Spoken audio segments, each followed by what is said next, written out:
Alright, I have a scene with some lights in it. You can see the lights and a cube. Again, if you don't have an outliner, it's under Windows Outliner. And this is handy to have open.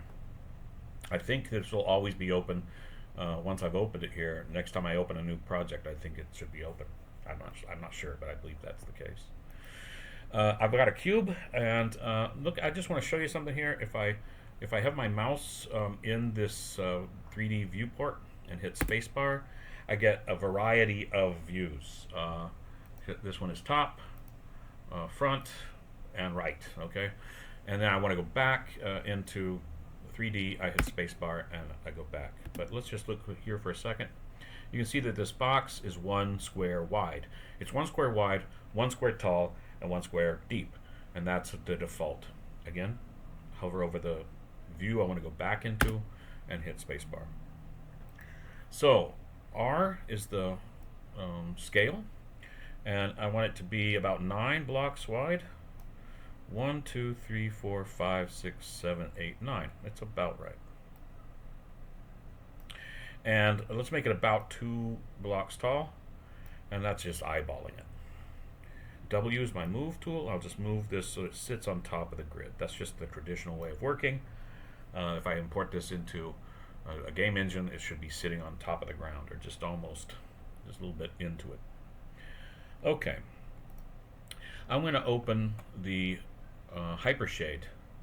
I noticed that if I create new materials before I open Hypershade, they don't appear in this window. And I don't know how to fix that. There must be a way. I just don't know what it is.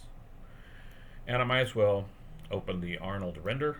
That's another window. Oh, I see. It looks like it has, because probably last time I was doing it, I had it joined in there. But this is a separate window, and I can hover it on the Hypershade until I get that blue line all the way across, and then now it's all one big window, which would be helpful to me later. I want to just hit the 6 key so I know that I'm going to see the texture in this window, but it'll, by definition, it'll appear here. And let's just check actually also, let's just see the lights. Yeah, I've already raised the intensity of the lights by quite a bit, so it should be bright enough for us to see. Okay, I'll just pull this down for a second, choose the object, right click, and assign a new material.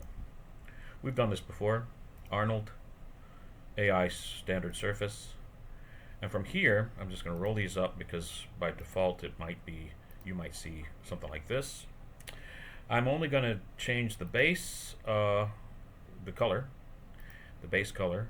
I'll change the specularity with the roughness map, and I'll change the geometry with a normal map. Okay, but I can do all that here once I've got the new material. This is the material. I can zoom in and zoom out with the middle scroll wheel. I can move my view around with this by holding down the middle scroll wheel. Notice that there's a base color, there's a specularity, and way down at the very bottom, I think, yeah, normal camera. So these are the only things I'm going to change. I don't need to know that those are going to be plugged into, because I can do it over here. Here's base. Color, we know how to do this. I click the checkerboard, file, I click the file name folder, and then mine are in images, Stonewall, and then I need, these are called bricks, but I renamed the package Stonewall, but I didn't bother to rename all the images. And I need the color, not the TXT, but the JPEG. And I click the JPEG, I can see it here, and I know it's the right thing. And say OK, or open. And I can see that it's stretched out. That texture is stretched out here, whereas on the end, it looks kind of OK. This is only 1 box wide. This is 9 boxes wide, and it's all stretched out. But let's add the specularity and the roughness map, and if you have a metal map, we'd add that too. But stone doesn't have a metallic quality, so look for metal maps if you want. So here's my texture. Excuse me, my new material, and I've got plugged into base color. I've got the this is like the 2D texture here. This is the file, and this is the material, and they plug into base color, and then they plug out through the to the surface shader. That's what we're seeing, the surface shader. So if I click the material, I already did the color bit. Actually, let's just go before we fix this stretched out bit. Let's add the roughness and the UV map. So here's specular, yeah. I see it on here on the side as well. Specular, I don't use the color checkerboard. I use the roughness checkerboard. File. I get the file name folder bit again. You can see here on the left, there it is, but I need to choose an image. And then my images, Stonewall, I'm looking for roughness. Again, I want the JPEG. Now this is black and white, and the black and white images and color images used as maps are treated slightly differently, just so you should know that. So we'll open that, and then we'll add our UV normal, our normal map, not UV. Here's my material again. Down here is geometry. We've done this before, but so it's bump mapping. I click the checkerboard, file. If I scroll down, you can see I have a kind of 3-part thing here. Here's the bump value, and it has the little arrow to a box. I click that. No, excuse me. Bump mapping, here we go. Arrow to the box, I click that. Here's the folder. And I go to images, Stonewall, and I want the normal GL JPEG. And this is not black and white. Okay. So now I've added all those maps, but they are all stretched out the same amount. Let's fix that, and we'll do it in the same order. Why don't we do that? So we'll start with the image. So this is the image, and it has all the image stuff here, but I want the file, and then I want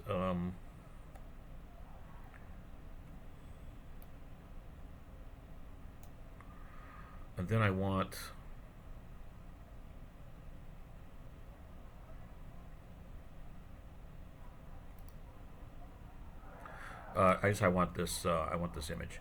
I want the repeat UV. It was 9 boxes wide, so I'll make it 9x and 2 tall. And say enter. And now you can see it's all distorted here because I did that with the image texture. I have to do it now with the specular roughness, the specular thing. So specularity and roughness are related. Specularity has to do with shininess, and roughness is like the opposite of that. And finally, the normal. I keep saying UV when I mean normal, but I'm repeating the UVs. So this is not 12, it's 9, and this is 2. So now it looks more normal again, right? It doesn't, all the distortions we saw before, it's because the repeat UV has, we're repeating, here you see that box, that little block, and there it is again, and there it is again, and there it is again. We're repeating it over and over again. It's tileable, so it works. But at the end of this box, of this cube, we should see some distortion.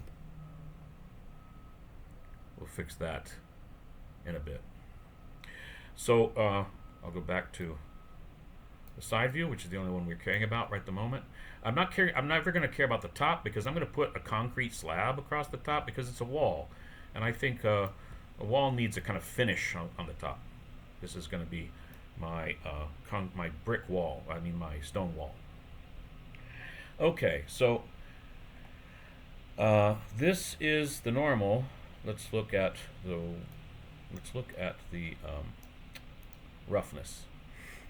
This is the texture. This is like the texture being processed here, and we're going to turn off the filter. And let's see, the roughness map was black and white, so we want alpha is luminance. So roughness and specularity are related, and roughness and metalness are kind of like opposites. You can be rough and metal, but this has no metalness map. It has a roughness map, and some of the metal textures have no roughness map. So what we're saying is alpha is luminance means any transparency in the image is going to be interpreted as brightness. So in the metal, there will be some. If you're going to have a highlight of a light, a specular dot of light on your metal sphere or whatever, it's going to be because there is some alpha channel in there. So any black and white metal is also, I believe, a black and white or a grayscale image, and so is roughness. So we turn on alpha is luminance. And I think that's all we do to this. We have several things we have to do to the normal map. So this is the original image, and this has been the processed image here. We're going to turn off the filter. We're going to turn, make sure that alpha is luminance is unchecked.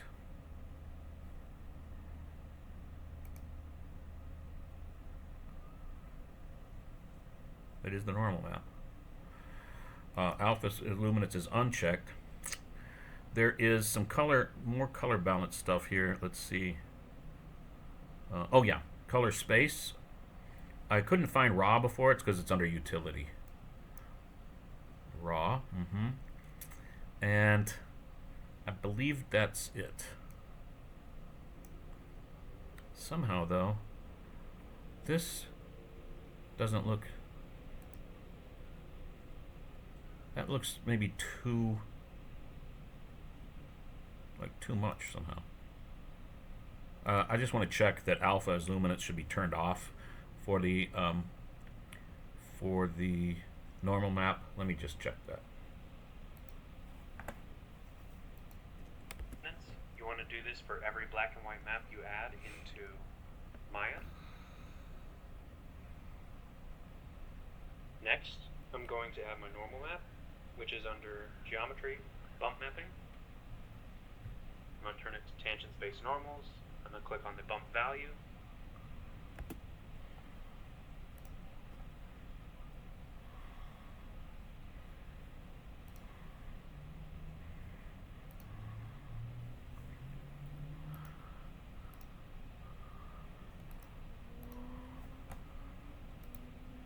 Yeah, that was right. But the reason I'm not seeing the effect here is because there's one more step. So I have this is all right. This has the alpha is luminance is turned off. If I turn it on, we do see some texture there, but it doesn't look really real. So that's not the issue. This is raw. This is turned off. I think that's all correct. But here in the next node, there's this bump business. Use as bump. And a bump map should be black and white. And this one, as you know, is RGB. And that's because it's a normals.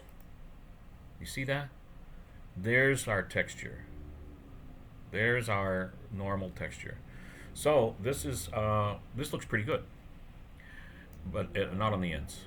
So I think I can just minimize this. This looks all right, but not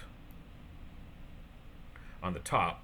I'm not going to care about the top, but the ends also don't look good. They're all squished. So the top, I'll put a concrete slab across there because that'll make it look more like a wall, I think. But the ends, it kind of depends on if there's going to be another wall, like I might duplicate this and have one going at right angles here, but it is important to be able to do this.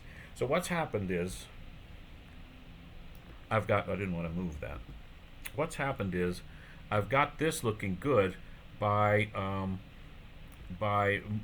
duplicating the UVs. So this is about 9 squares wide, so I did it 9 times. And then that made this look bad.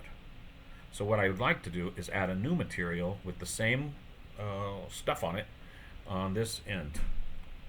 That is another tutorial.